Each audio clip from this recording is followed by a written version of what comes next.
श्री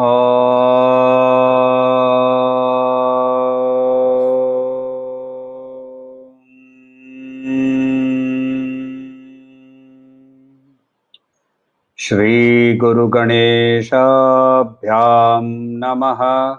हरिः ओम। गीता स्वाध्याय 126वें सेशन में आपका स्वागत है। अभी हम अध्ययन कर रहे हैं 8वां चैप्टर अक्षर ब्रह्म योग, जिसमें हमें ब्राह्मण का परिचय श्री कृष्ण दे रहे हैं। हमने श्लोक नंबर 3 का अध्ययन कर लिया था। श्लोक नंबर 3 पहले 2 श्लोकों के अंदर में अर्जुन ने कुछ सवाल पूछे और उस सवालों का जवाब सीक्वेंशियली श्री कृष्ण दे रहे हैं। तो पहले श्लोक के अंदर में उन्होंने ब्रह्मन के बारे में बताया और उन्होंने कहा अक्षर ब्रह्मा, अक्षरम ब्रह्म परमम। तो ब्रह्मन जो है वो अक्षर है, वो परम है। तो एक बार वो श्लोक को और एक बार देख लेते हैं।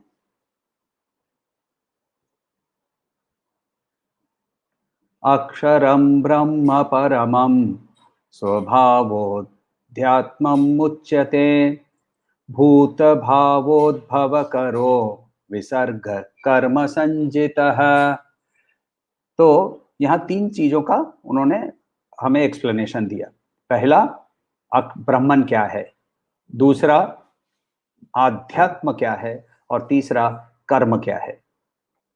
ये तीनों के अंदर में ये जो है ये मैं मेरे बारे में जानने की कोशिश कर रहा हूं, क्योंकि ब्रह्मन आध्यात्म और मैं मेरा कर्म करता हूं, राइट। तो ये मैं मेरे बारे में जानने की कोशिश कर रहा हूं।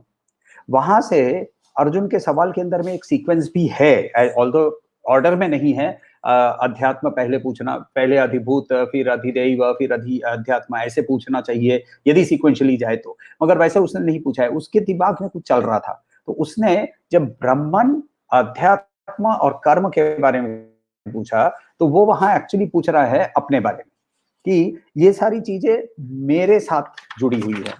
अब मुझे यदि दुनिया के साथ एंगेज करना है तो मुझे क्या सीखना चाहिए, कैसे सीखना चाहिए, उसके बारे में भी उसने पूछा था।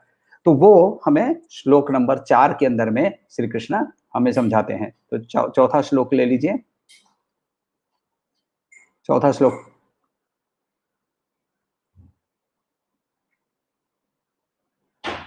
अधिभूतं क्षरो भावः पुरुषश्चाधिदैवतम् अधियज्ञोऽहमेवात्र देहे देहभृतां वर। अधिभूतं क्षरो भावः पुरुषश्चाधिदैवतम् अधियज्ञोऽहमेवात्र देहे देहभृतां वर। तो यहाँ क्या कह रहे हैं कि पहले 3 क्वेश्चन जो है वो मेरे बारे में थे। अब दूसरे हैं इस आजू बाजू में जो जगत है उसके बारे में। अधिभूतम, तो अधिभूतम उन्होंने बताया क्षर। क्षर का मतलब देखिए, पहले उन्होंने ब्राह्मण को क्या बताया था, अक्षर। तो अधिभूतम क्षर जो चेंज होता है उसका नेचर जो है वो, उसका भाव जो है वो क्षर है। जो अधिदैव है जो है, ये है जो हमारे अराउंड, जो हमारी नेचुरल वर्ल्ड है, जिसके अंदर में there is energy, there are powers. ये जो है, इसको हम लोगों ने पहले वर्ड जो पुरुष वर्ड है, इसको हम लोगों ने पाया था चैप्टर 7 करते समय। तो वो पुरुष को अधिदैव बोल रहे हैं। अधियज्ञ कौन है? अधियज्ञ जो है वो बोल रहे हैं कि मैं इस देह के अंदर में अधियज्ञ हूं। अधियज्ञो अहम एव सॉरी सर्टेनली एव सर्टेनली अत्र इधर देहे। किसके देह में? जो देहधारी है, यानी देह भृतम, देह के अंदर में। वर यानी सर्वश्रेष्ठ, सबसे अच्छा। यहाँ सबसे अच्छा यानी अर्जुन को बताते हुए बोल रहे हैं कि सबसे अच्छा है। तो अधिभूतम क्षरो भाव। तो यहाँ देखिए, अद्वैत वेदांत जो है ना, वो इस दुनिया को नेगेट नहीं करता है। ये नहीं कहता है कि ये दुनिया खराब है, इस दुनिया के साथ हमें इंटरैक्ट नहीं करना चाहिए, हमें मुंह मोड़ लेना चाहिए, क्योंकि ये तो सब माया है। ऐसी जिन लोग इंटरप्रिटेशन करते हैं उन लोगों को अद्वैत वेदांत एक्चुअली समझ में नहीं आया है, और वो बोलते हैं ना कि अल्प विद्या सर्वनाशी। तो वैसा बिना मनन किए, बिना आप्तजन के पास से ज्ञान प्राप्त किए, बिना निधिध्यासन किए जब हम बात करते हैं तो सर्व ही माया है, इसको छोड़ दो, तो वो फिर क्या होता है, एक ऐसा था कि एक आश्रम में गुरु के पास बहुत सारे शिष्य थे। अचानक से एक मत्त हाथी जो मस्त हो जाता है ना उसको, तो वो जब दौड़ के आ रहा था तो ऊपर से माहौत चिल्ला रहा है कि हट जाओ रास्ते से, हाथी पागल हो गया है। तो एक लड़का हटा नहीं, हाथी ने सूंड से उसको उठाया, पटक दिया, पटकने के बाद वो चला गया वहां से, और वो बेचारा इंजर्ड हो गया। उसको फिर लोगों ने उठाया, फिर गुरु ने उसको पूछा कि भाई तुम हटे नहीं क्यों, तुम क्यों खड़े थे? तो वो बोलता है कि हाथी भी ब्रह्म, मैं भी ब्रह्म, क्यों ब्रह्मन के लिए हटेगा क्या? गुरु ने बहुत अच्छा सवाल पूछा कि वो तो बात सही है, तो फिर माहौत भी ब्रह्मन था ना, और माहौत तो बोल रहा था, तो वो बात क्यों नहीं सुनी? तो व्यावहारिक जीवन के अंदर में जब हम व्यवहार के साथ काम करते हैं तो हम सब कुछ को सेम जानते हुए भी उसके व्यावहारिक रूप में फर्क होता है, और उसके व्यवहारिक रूप के फर्क के साथ ही उसके साथ डील करते हैं। अंगूठी सोने से ही बनी हुई है, कान की जो ईयररिंग्स होती है वो भी सोने से बनी होती है, मुकुट भी सोने से बना होता है। तो मुकुट को लेकर कान में नहीं पहनते हैं ना, तो मगर सब कुछ सोने से बना हुआ है, बहुत क्लियरली हम पहचानते हैं। तो वेदांत, अद्वैत वेदांत इस दुनिया को नेगेट नहीं करता है, मगर ये बताता है कि इसके साथ हमें कैसे एंगेज करना चाहिए। इसके साथ यदि व्यवहारिक रूप से हमें इसके साथ डील करना है तो इसके साथ हम डील कैसे करें। तो इसको साथ एंगेज करने के लिए ये, यदि मैं ब्रह्मन को पहचान चुका हूं, पहले श्लोक में अक्षरम ब्रह्मम परमम, उसको मैं पहचान चुका हूं, मगर मैं दुनिया के साथ एंगेज करने को तैयार नहीं हूं, दुनिया के साथ एंगेज करने के लिए मैं मुंह मोड़ लेता हूं। तो ये है ना, ड्राइविंग करते समय आपको ड्राइविंग सीखने को का मौका यदि मिला तो आप ड्राइविंग सीख ली। अब आपको जब रास्ते में गाड़ी चलाने के लिए बोलते हैं तो बोलते हैं रास्ता पूरा पहले खाली करो, फिर मैं रास्ते पे गाड़ी चलाऊंगा। ऐसा नहीं होता है ना। रास्ते के अंदर में दूसरी गाड़ियां आएगी, दूसरी गाड़ियां रहेगी, तो हमें उस गाड़ियों के साथ हमें अपना ड्राइविंग करना पड़ेगा। तो इसीलिए इस दुनिया के साथ एंगेज करते हुए हमें यदि शांति चाहिए तो हमें इस दुनिया के नेचर को समझना बहुत इंपॉर्टेंट है। और इसीलिए श्री कृष्ण बहुत क्लियरली, यहाँ हम लोगों को याद रखिए बहुत शॉर्ट में आंसर दे रहे हैं, तो इसीलिए इस दुनिया को क्लियरली क्या बोल रहे हैं? क्षर, जो डिस्ट्रॉय होता है, जो क्षय होता है, जिसके अंदर में डीके होता है, जो चेंज करते रहता है, और इसीलिए वो उसको कंटिन्यूअसली चेंजिंग। तो ये एग्जैक्ट काउंटर पॉइंट है। एक साइड में ब्रह्मन अक्षरम परमम, तो जगत अधिभूतम, वो क्या है? क्षर, और ये यदि परम है तो वो अधीन है। तो इसी जगत जो है वो ब्राह्मण के अधीन है, जगत जो है वो क्षर है। इतना उन्होंने हमें समझा दिया। जगत कहां से शुरू होता है? जगत शुरू होता है यह देह से, ये भी जगत का ही पार्ट है। और देयरफॉर सबसे बड़ी अंडरस्टैंडिंग हम लोगों को यहां ये मिलती है कि ये भी क्षर है, ये भी क्षय हो जाएगा। तो इसमें भज गोविंदम के अंदर में भगवान शंकराचार्य कहते हैं अंगम गलितम, तो अंग जो है वो गलित हो जाता है, मगर उस श्लोक में ही कहते हैं कि क्या नहीं छूटता है? आशाओं की, इच्छाओं का जो पाश है वो नहीं छूटता है, वो क्षर नहीं लगता है, वो कंटिन्यूअसली हमारे साथ रहता है। तो ये हो गया क्षर, अधिभूत, द वर्ल्ड अराउंड अस, जो कि कंटिन्यूअसली चेंज करता है, जो अनमैनिफेस्ट से मैनिफेस्ट, मैनिफेस्ट से अनमैनिफेस्ट, मैनिफेस्ट अनमैनिफेस्ट से मैनिफेस्ट, ये ऐसे कूदते रहता है। तो अब रहा अधिदैव क्या है। अद्वैत वेदांत के अंदर में पुरुष एक वर्ड है, ये है कलेक्टिव, एक कलेक्टिव नाउन है। एक झुंड जैसे बोलते हैं ना, एक कलेक्टिव नाउन, वैसे ये पुरुष जो है ये एक कलेक्टिव सूक्ष्म शरीर, इस पूरे संसार के, इस पूरी यूनिवर्स का स्थूल शरीर होता है। जैसे हम लोगों के अंदर में भी हम लोगों ने देखा है ना कि तीन शरीर की बात करते हैं। स्थूल शरीर जिसके साथ आप हम इंटरेक्ट कर रहे हैं, सूक्ष्म शरीर जो कि हमारे अंदर के अंदर जो हमारे मनस बुद्धि अहंकार है, और फिर कारण शरीर जो कि वासनाओं का की गठरी लेकर चलता है। तो ये जो सूक्ष्म शरीर है, ये यदि कलेक्टिव सूक्ष्म शरीर लिया जाए, आपका सूक्ष्म शरीर, मेरा सूक्ष्म शरीर, ये सारे सूक्ष्म शरीर को यदि एक साथ लिया जाए, तो याद रखिए हर समय आप और मैं प्लस प्लस करते जाएंगे, मगर the collective is greater than the individual. Collective is greater than the sum, the whole is greater than the sum of its, the sum of its parts करने पर it is greater than the individual sum. So 2 + 2 करेंगे तो 22 ही मिलेगा हमें। So 22 will always be greater than all the 2s put together. वैसे ये पुरुष जो है, ये है, इसी के अंदर से हमारी ये पूरी जगत का उत्पत्ति होती है। तो इसका नाम और एक हिरण्यगर्भ भी बताया गया है, हिरण्यगर्भ या ब्रह्मा। पौराणिक रूप से इसको ब्रह्मा कहते हैं, वेदांत में इसको हिरण्यगर्भ कहते हैं। पुरुष को यहाँ उसी वर्ड को यूज करते हुए श्री कृष्ण ने पुरुष वर्ड यूज किया है। ये दुनिया पूरी चेंज कर रही है, ये जो चेंज कर रहा है इसके अगेंस्ट में एक कांस्टेंट होना चाहिए, ये कांस्टेंट ये पुरुष है। तो अधिदैव जो है, जिसके बारे में उन्होंने कहा कि अधिभूतम क्षरो भाव पुरुषश्च अधिदैवम। तो पुरुषश्च अधिदैवम का मतलब पुरुष जो है, हिरण्यगर्भ जो है, वो है अधिदैव। और फिर लास्ट में तीसरा जो जवाब दे रहे हैं, अधियज्ञ क्या है, तो बोल रहे हैं अधियज्ञोहम एवात्र। यानी देखिए यज्ञ का मतलब क्या, यज्ञ का मतलब होता है ऑफरिंग।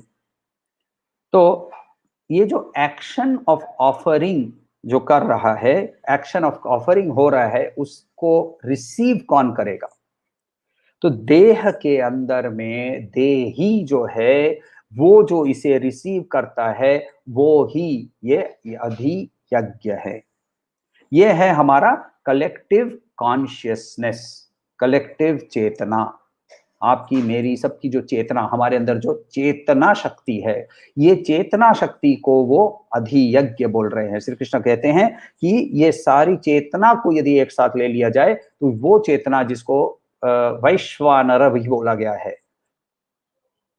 तो जब ये सेल्फ जो है हमारे अंदर में, देही जो है, वो जब वैश्वानर रूप में है, तो उसको अधियज्ञ कहा जा रहा है।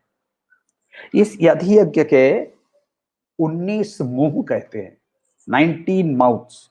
19 माउथ्स का मतलब इनपुट आउटपुट डिवाइस।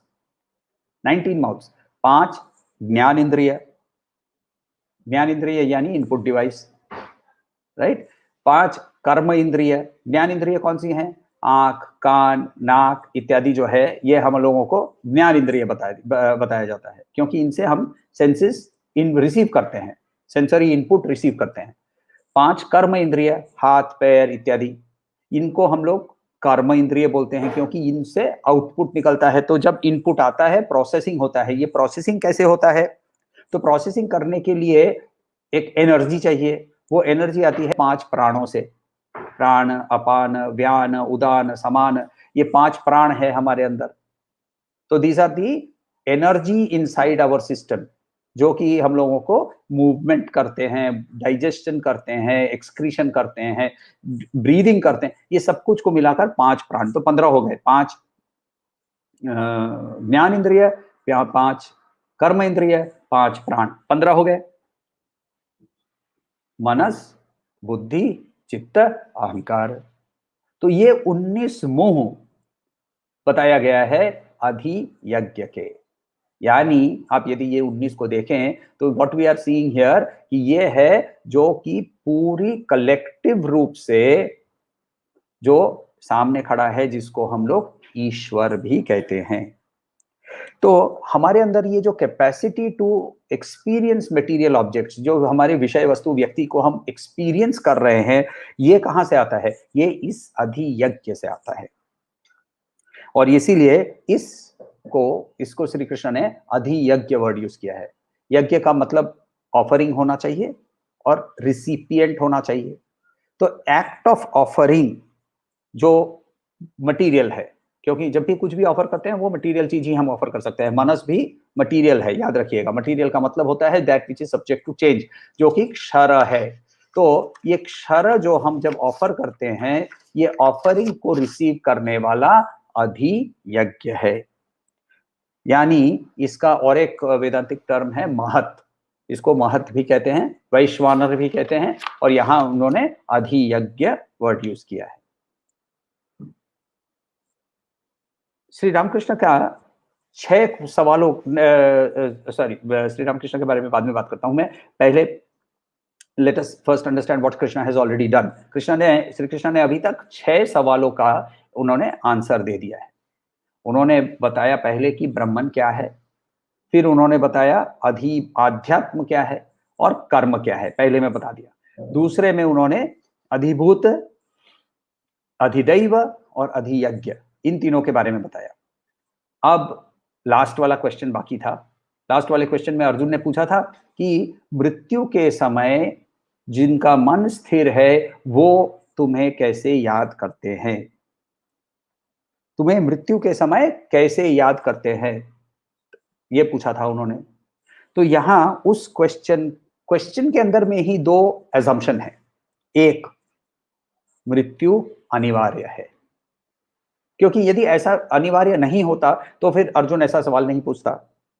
और दूसरा, उनको याद करने के लिए, मृत्यु के समय उनको याद करने के लिए मन स्टेडफास्ट होना, स्थिर होना, ये बहुत जरूरी है। नियमात्मना, तो जिन लोगों को नियमात्मना बताया था ना पहले दूसरे श्लोक के अंदर में, कि प्रयाण काले नियमात्मना तुमको कैसे याद करते हैं, तो वो नियमात्मना जो है वो है जिनका मन स्थिर हो चुका है। तो ये 2 कंडीशंस एग्जिस्ट कर रहे हैं, एजम्पशन है। इसको मानते हुए श्री कृष्ण इस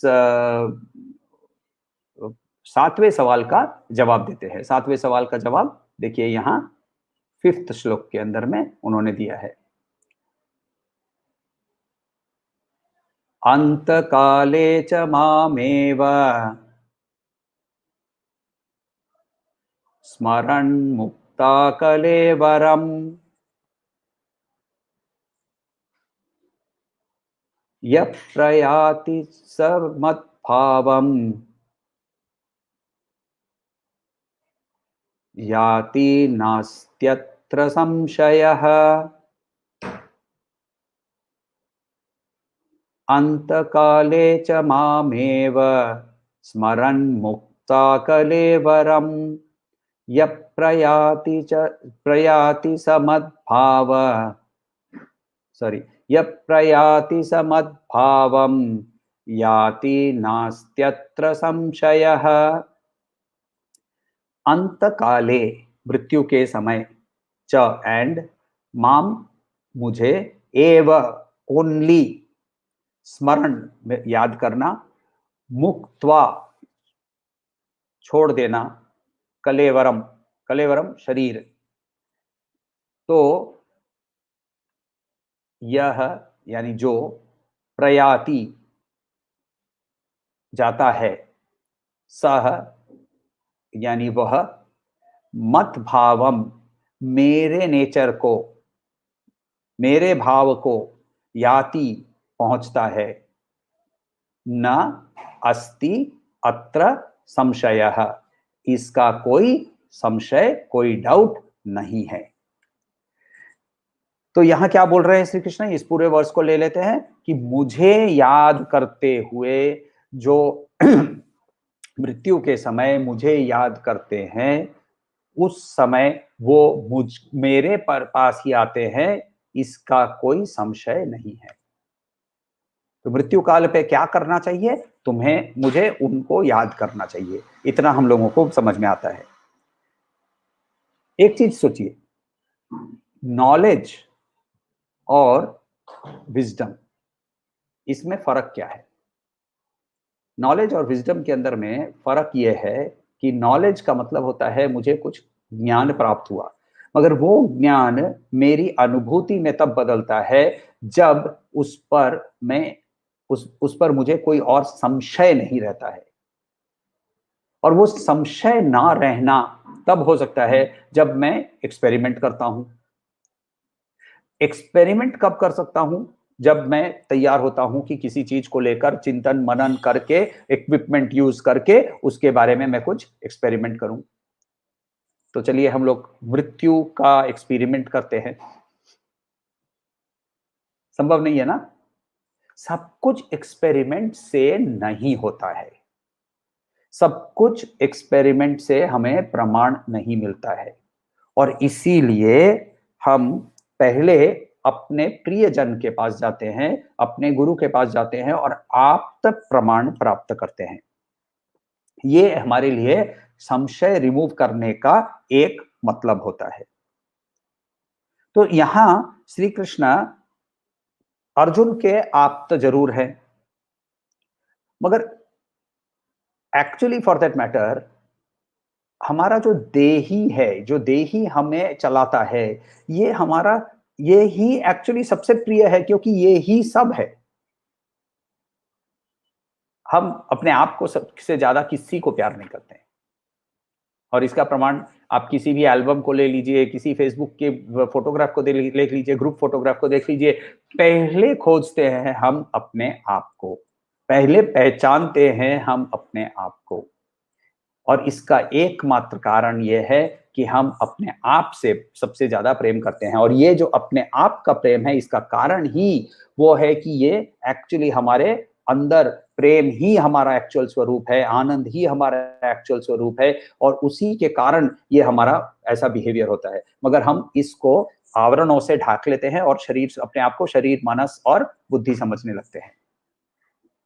तो इसीलिए श्री कृष्ण कहते हैं न अत्र संशय अस्ति, कोई डाउट नहीं है। किस चीज का डाउट नहीं है?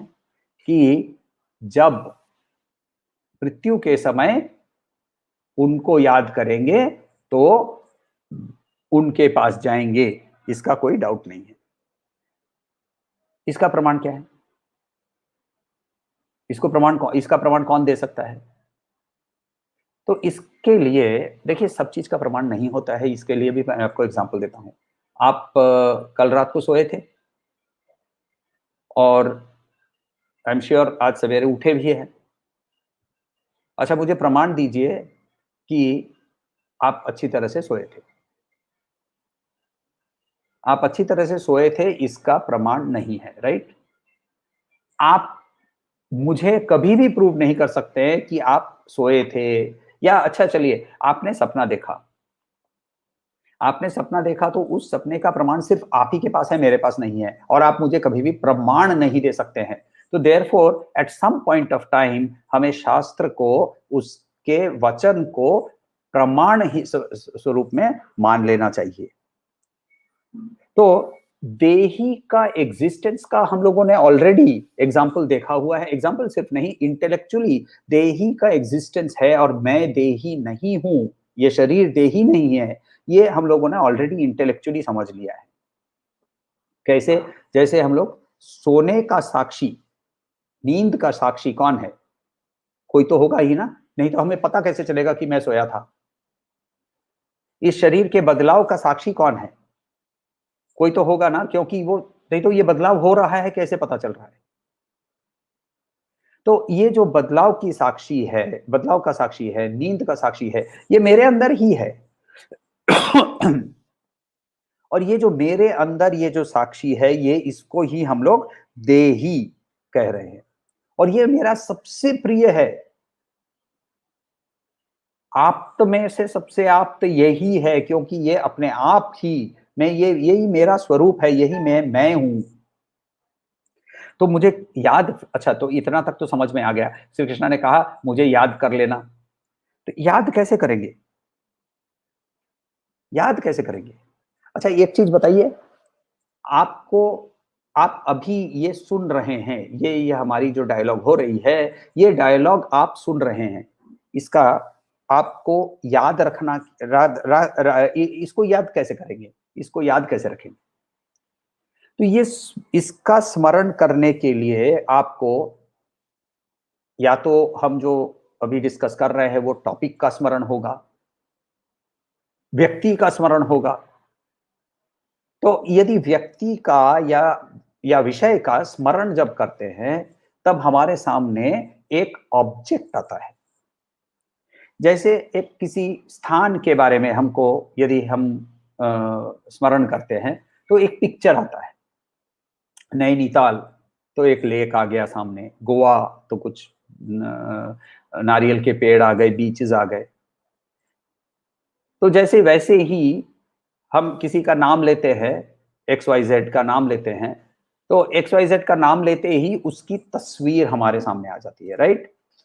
वो तस्वीर के माध्यम से ही उसको हम समझ सकते हैं, याद कर सकते हैं। अब श्री कृष्ण यहां कह रहे हैं कि मुझे याद करो, मगर मुझे यदि आत्मन है, तो आत्मन का ना तो रूप है, ना गुण है, ना आकार है, तो उसको मैं कैसे याद करूंगा? क्योंकि उस आत्मन को यदि मुझे पहचानना है, उसको यदि स्मरण करना है, तो एक फिजिकल पहले इनिशियली एक फिजिकल प्रेजेंस की जरूरत पड़ती है। और इसीलिए जब मैं वो फिजिकल बीइंग के बारे में सोचता हूं, तो ईश्वर जो है वो एक फिजिकल बीइंग है, जिसके बारे में मैं कंसंट्रेशन करके एक एक रिमेम्बरेंस कर सकता हूं। मगर यदि मैं ईश्वर को सबसे प्रिय मानने लगता हूं, तो फिर उसके बाद ना उसका कोई फॉर्म की कोई जरूरत नहीं पड़ती है। देखिए, आपका हम लोगों ने एग्जाम्पल लिया हुआ है, स्टोरी है बीरबल और अकबर की। बीरबल बोलता है कि, सॉरी, अकबर बोलते हैं कि ये देखो मेरा बेटा, ये सबसे सबसे सुंदर बेटा है इस दुनिया में, सबसे सुंदर बच्चा है इस दुनिया में। तो सबको हाँ हाँ हाँ करते हैं। बीरबल की आदत थी ना बोलने की। बीरबल ने कहा नहीं, ऐसा नहीं है। तो उन्होंने कहा कि, अकबर ने कहा कि इससे सुंदर बेटा ढूंढ के लेके आओ। तो एक अनफॉर्चुनेटली डिफॉर्म्ड बच्चा था, और जो कि गोबर में वो खेल रहा था, और वैसे के वैसे उसको उठाकर उसकी माँ के साथ उसको लेकर आकर यहाँ खड़ा कर दिया दरबार में। और उसकी माँ को पूछा गया कि, और बहुत सारे और दूसरे जो कोर्टियर्स थे, और ये जो मंत्री इत्यादि जो थे, उनको सबको खड़ा कर दिया, उनको बच्चे को लेकर आने को बोला गया। तो सारे बच्चे वहां थे, राजा का भी बच्चा वहां है, अकबर का भी बच्चा वहां है। माँ को पूछा गया कि इन पूरे सारे बच्चों में से सबसे सुंदर बच्चा कौन सा है? कौन सा बच्चा चुना होगा माँ ने? ऑब्वियस है ना आंसर। तो रूप अब इंपॉर्टेंट नहीं रहता है, यदि जो ईश्वर है वो मेरा यदि सबसे प्रिय हो जाता है, फिर मुझे रूप की चिंता नहीं होती है। तब मैं ईश्वर को मेरा प्रेमी, मेरा ही एक अंश समझने लगता हूं। और यदि ईश्वर को मैं परमात्मा समझने लगता हूं, तब फिर मैं ईश्वर को पूर्ण रूप से देखने लगता हूं, क्योंकि मैं सब कुछ के अंदर में ही ईश्वर की अस्तित्व की अनुभूति करने लगता हूं। क्योंकि अब उसको ना रूप है, ना नाम है, ना कोई उसके अंदर में इमोशन भी है। तो पहले हम लोगों को रूप नाम से अटकते हैं, कैसे याद करना है, ये इसका जवाब श्री कृष्ण दे रहे थे। तो उसके अंदर में आगे चल के इसका और भी उन्होंने विश्लेषण किया हुआ है। तो वहां पहले के हम लोगों को ईश्वर को एक रूप के अंदर में धारणा करके उनके बारे में हम सोचते हैं, फिर वो ईश्वर के प्रति हमारी प्रेम के कारण ईश्वर हमारा अंश बन जाता है, वो मेरा अंश बन गया। अभी भी मेरे अंदर में एक मैं रह गया है, ये मेरा है, ये मेरे कृष्ण है, ये मेरी माँ देवी माँ है, ये मेरी माता रानी है। उसके बाद जब इसी माता रानी को और इसी कृष्ण को मैं सर्वम कृष्णमयम जगत देखने लगता हूं, तब मेरे लिए अब उसके रूप को, उसके नाम को, उसके अंदर में कोई भी इमोशन की अब मुझे जरूरत नहीं पड़ती है। सिर्फ अवेयरनेस, सिर्फ अवेयरनेस। तो सर्वम ब्रह्ममयम जगत सर्वम खलविदम ब्रह्म, ये जो इस स्टेज के ऊपर पहुंचने के लिए तो क्या है कि हम लोगों को सब समय, अच्छा एक चीज बताइए, मृत्यु के समय याद करना है, तो मृत्यु के समय याद करने के लिए प्रैक्टिस की जरूरत पड़ती है। इसके बारे में हम लोग बाद में और भी डिटेल में देखेंगे। अजामिल नामक एक ब्राह्मण था। अजामिल शादीशुदा था, बहुत निष्ठावान ब्राह्मण था। एक बार नदी की ओर जा रहा था नहाने के लिए। श्री रामकृष्ण की ही कहानी है ये, उनकी बोली गई एक्चुअली कहानी तो श्रीमद् भागवत की है, मगर ये जो जो आप अभी सुन रहे हैं ये वेरिएशन श्री रामकृष्ण परमहंस का है। तो ये जब जा रहा था तो उसने एक कपल को जो साइड में क्या बोलते हैं, झाड़ रहते हैं या बुशेस रहते हैं, उसके अंदर में उनको सेक्स करते हुए देखा। इसके अंदर में भी काम भावना जाग उठी, और उसने उसी वेश्या को ढूंढते ढूंढते उसी वेश्या के पास पहुंचा और उस वेश्या के प्रेम में पड़ गया। अपनी पत्नी को त्याग करके इस वेश्या के साथ रहने लगा और उसको पुत्र भी हुआ, जिस पुत्र का नाम नारायण रखा गया। स्टोरी शायद आप लोगों को सबको पता है। तो नारायण बुढ़ापे में बच्चा हुआ था, तो नेचुरली प्रेम ज्यादा था और वो हर समय नारायण नारायण नारायण करते रहता था। पास्ट में किए हुए उसके जो पुण्य कार्य थे उसके कारण मृत्यु मुख में उसको यमदूत दिखने लगे। यमदूत जब दिखने लगे तो उसके डर के मारे उसने नारायण नारायण का नाम लिया। नारायण नारायण का नाम लेते ही नारायण के दूत वहां आ गए, यमदूतों को भेज दिया वापस और अजामिल को लेकर वैकुंठ लोक चले गए।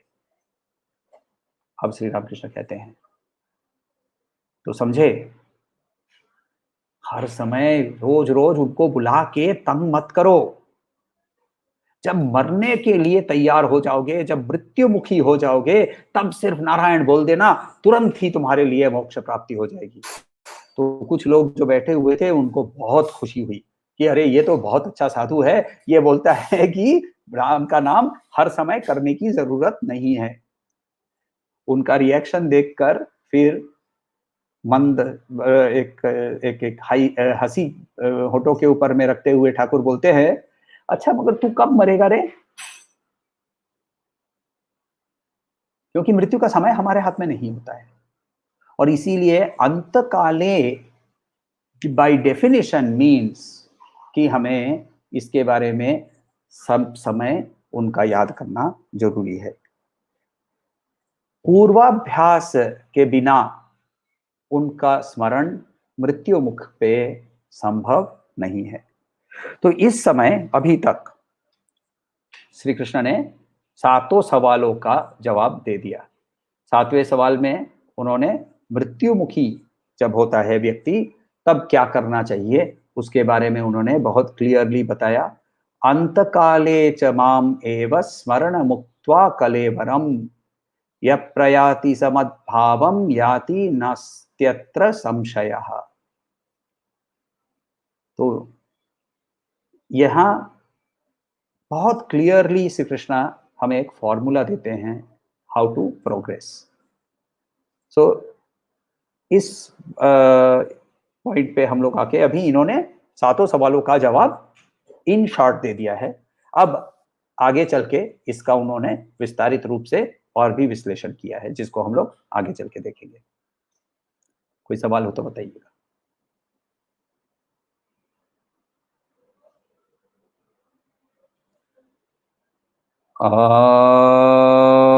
ओम शांति शांति शांति।